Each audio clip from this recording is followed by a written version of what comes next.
Long before the first people were made from maize, the world was a very different place. It was a time of powerful gods, strange creatures, and two of the greatest heroes Mayan mythology has ever known, the hero twins, Hunahpu and Xbalanque. Their story, found in the sacred book called the Popol Vuh, is an epic tale of life, death, and rebirth. It all starts with their father and uncle, who were also twins and great ball players. One day, their noisy game disturbed the lords of Xibalba, the Mayan underworld.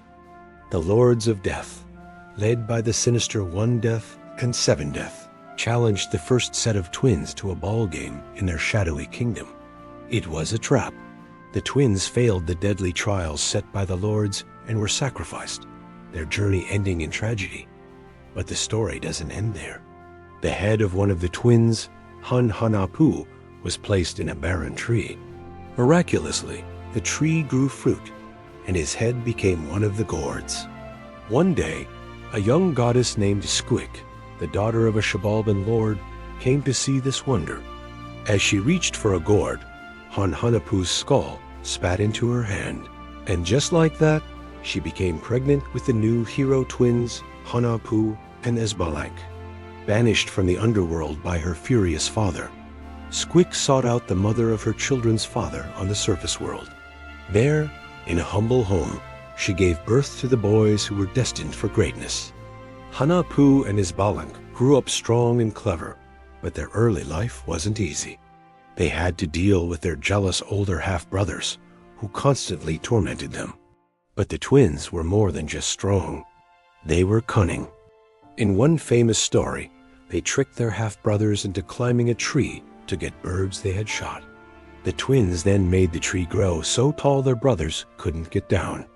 When the brothers called for help, Hunahpu and Xbalanque told them to tie their loincloths to the branches to climb down, which magically transformed them into monkeys. This act not only rid them of their bullies, but also showed their innate power and intelligence, hinting at the incredible destiny that awaited them. One day, while clearing a field, the twins discovered their father's old ball game equipment hidden away. Just like their father and uncle before them, they fell in love with the game. They played day after day, and the sound of their game, the thud of the rubber ball, echoed down, down, down into the depths of Xibalba. The lords of death, just as they had been years ago, were furious. Who dared to make such a racket above their kingdom?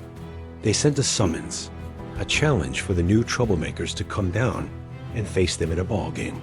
But this time, things would be different. Hunahpu and Xbalanque were not their father and uncle. They were armed with cleverness, courage, and a desire for vengeance. The stage was set for an epic confrontation. The journey to Xibalba was a treacherous one. The twins had to navigate a river of scorpions, a river of blood, and a river of pus. They had to cross paths with sharp, cutting obsidian stones.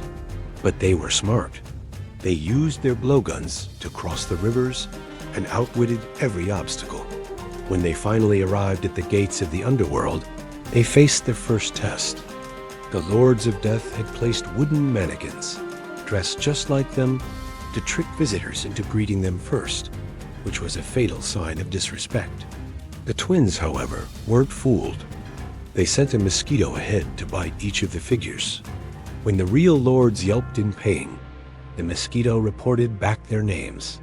So the twins walked in and greeted each lord by name, avoiding the first trap and stunning the rulers of Xibalba with their foresight. The lords of death were not amused. They challenged the twins to spend the night in the House of Gloom, a place of complete and utter darkness. The lords gave them a torch and 2 cigars, ordering them to keep them lit all night or return them whole in the morning, an impossible task. But Hunahpu had a plan. He put a firefly on the end of his cigar and macaw feathers on the torch. The lords saw the flickering lights and thought the twins were following their orders. In the morning, Hunahpu and Xbalanque returned the torch and cigars completely untouched. The lords of death were infuriated. They had been outsmarted again. Their gains were just beginning, and they were determined to see the twins fail. Next came the ball game. The court of Xibalba was no ordinary court. It was a place of high stakes, where the price of losing was your life. The Lords of Death wanted to use their own special ball, one with a sharp obsidian blade inside. But the twins refused, insisting on using their own rubber ball. The game was intense, a whirlwind of skill and strategy. The twins held their own against the gods of death, but the lords were tricky. They managed to drive the ball towards a ring on the wall, and by the rules of the game, this meant the twins had lost the match. The price was sacrifice. The lords demanded one of the twins' most precious possessions as tribute. It seemed their journey was about to meet a grim end, just like their fathers. The lords declared that the twins had to bring them 4 bowls of rare flowers, guarded in the royal gardens of Xibalba. To ensure they couldn't succeed, they locked the twins in the House of Knives for the night, a room filled with self-swinging obsidian blades. But the twins spoke to the knives, convincing them to stop their deadly dance. Then they summoned the ants of the Underworld, the Zampopo ants, to sneak into the gardens and snip the beautiful flowers for them. The next morning, when the Lords of Death came to collect their remains, they found Hunahpu and Xbalanque alive and well, presenting them with 4 full bowls of the exact flowers they had demanded. The lords were speechless, their faces a mask of fury and disbelief. The trials grew even more dangerous. The twins were sent to the House of Cold, where they huddled together to survive the freezing temperatures. They were sent to the House of Jaguars, but they distracted the hungry beasts by feeding them bones. Then came the House of Fire, which they endured without being burned. Finally, they faced the House of Bats. Inside, a giant bat god named Kamazats, with wings like razors, swooped through the darkness. The twins hid inside their blowguns to protect themselves. As dawn approached, Hunahpu peeked out to see if it was safe. In that split second, Kamazats swooped down and snatched his head clean off his shoulders. Xbalanque was left alone in the darkness, his brother seemingly lost forever. But Xibalba was not defeated. He called upon all the animals of the forest, and together they created a new head for Hunahpu out of a squash. It wasn't perfect, but it would have to do. During the game, Xbalanque cleverly hit the squash head out of the court and into a nearby thicket, while a rabbit, instructed by Xbalanque, distracted the lords by hopping away like a bouncing ball.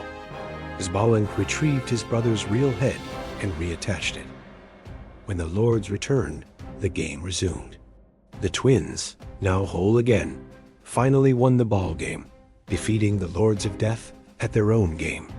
But Hunahpu and Xbalanque knew they could never truly escape Xibalba by simply winning. The lords would never let them go. So they devised their most brilliant plan yet. They knew their end was near, so they instructed 2 seers on what to do when they were captured. The twins allowed themselves to be caught and sacrificed by the Lords of Death. Their bones were ground into a fine powder and cast into the river. The lords celebrated, believing they had finally won. But 5 days later, 2 mysterious figures emerged from the river. They were Hunahpu and Xbalanque, reborn first as fishmen and then as wandering performers. Disguised as poor, traveling dancers and magicians, the twins roamed through Xibalba, performing incredible feats. Their fame grew until it reached the ears of the Lords of Death themselves, 1 Death and 7 Death. Intrigued, the lords summoned the performers to their court. The twins put on a spectacular show. They burned down a house and restored it instantly. They sacrificed each other and brought each other back to life. The lords were mesmerized. They had never seen such magic. Eager to experience this resurrection for themselves, the chief lords, 1 Death and 7 Death, demanded that the twins sacrifice them too. The twins obliged. They sacrificed the Lords of Death, but this time they did not bring them back. With the primary Lords of Death gone, the power of Xibalba was broken. Hunahpu and Xbalanque revealed their true identities, and the remaining lesser lords trembled in fear. The twins declared that the underworld would no longer be a place of honor and glory. Its power would be diminished forever. Having avenged their father and uncle, they rose from the underworld and ascended into the heavens. There, they became the sun and the moon, chasing each other across the sky for all eternity. Their epic journey, a story of wit over brute force of courage in the face of impossible odds, became a guiding light for the Mayan people, a timeless reminder that even in the darkest of places, cleverness and bravery can bring forth the dawn. Thank you for watching, and don't forget to like and subscribe for more stories from mythology.